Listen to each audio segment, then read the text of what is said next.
పాలకపక్షానికి ప్రధాన ప్రతిపక్షానికి ప్రతిస్తంభన వచ్చినప్పుడు, అంశాల విషయంలో విభేదాలు వచ్చినప్పుడు, సభ పదే పదే వాయిదా పడ్డప్పుడు ఇలాంటి పక్షాలు, అది కమ్యూనిస్టులు కావచ్చు, భారతీయ జనతా పార్టీ సంబంధించిన నాయకులు కావచ్చు, ఆనాడు సాగర్జీ లాంటి వాళ్ళు లేచి రెండు పక్షాల మధ్యలో ఒక సమన్వయం చేసి సభ వాయిదా పడితే స్పీకర్ గారి రూమ్లో పాలకపక్షాన్ని ప్రతిపక్షాన్ని శాసనసభ వ్యవహారాల మంత్రులతో అవసరమైతే ముఖ్యమంత్రులతో కూడా మాట్లాడి ఆ ప్రతిస్తంభనను తొలగించి మళ్ళీ చర్చలు కొనసాగించే విధంగా సభను ముందుకు తీసుకెళ్లడానికి ఆ రోజు సమన్వయం చేసేది.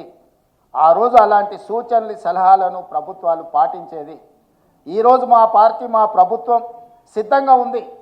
అందుకే నేను వచ్చిన దాదాపుగా ఈ 13 నెలల్లో ఏ ఒక్క రోజు కూడా ప్రతిపక్షానికి సంబంధించిన శాసనసభ్యులను సభల నుంచి మేము బహిష్కరించలేదు.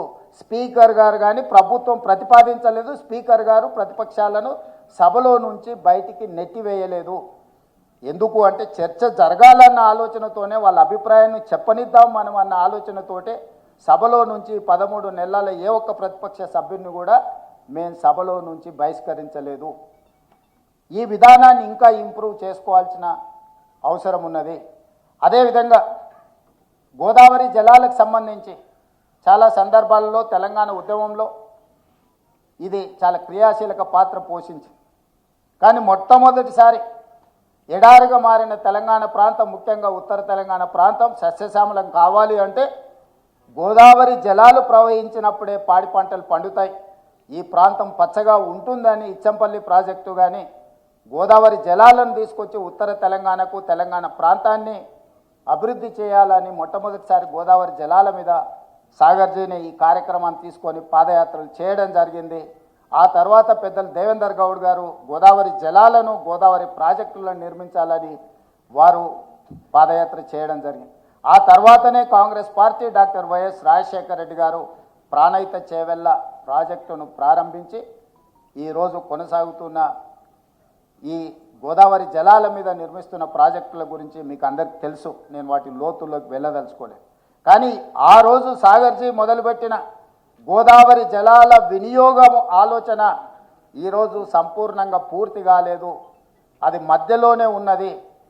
ఈ ప్రాజెక్టును తిరిగి ముందుకు తీసుకువెళ్ళాలంటే సాగర్జీ సహకారం సంపూర్ణంగా అవసరం ఉన్నది.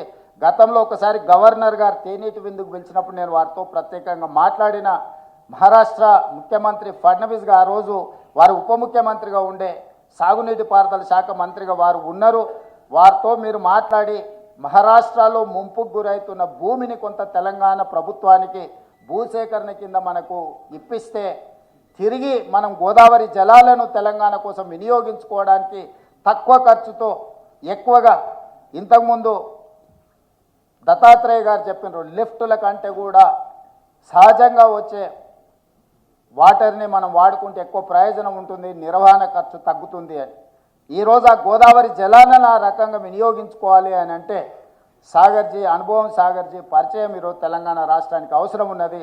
ఈరోజు ఫడ్నవీస్ గారు మహారాష్ట్ర ముఖ్యమంత్రిగా ఉన్నారు, వారు మహారాష్ట్ర గవర్నర్గా సేవలు అందించారు. ఫడ్నవీస్ గారు ముఖ్యమంత్రిగా ఉన్నప్పుడు వారు ఖచ్చితంగా వారితో మాట్లాడి తుమ్మిడిహెట్టి దగ్గర మనకు అవసరమైన భూసేకరణ మహారాష్ట్ర ప్రాంతంలో ఏదైతే ఉన్నదో ఆ భూసేకరణకు వారి సహకారం తప్పకుండా తీసుకుంటాం.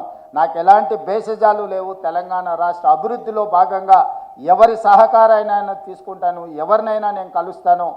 ఎన్నికలు వచ్చినప్పుడే నా పరంగా రాజకీయాలు, ఎన్నికల తర్వాత తెలంగాణ రాష్ట్ర అభివృద్ధి లక్ష్యంగా అందులో అనుభవం కలిగిన సాగర్జీ లాంటి వాళ్ళ అనుభవాన్ని మనం తీసుకుంటే ఈ తెలంగాణ రాష్ట్రానికి ఎంతో మేలు జరుగుతుంది.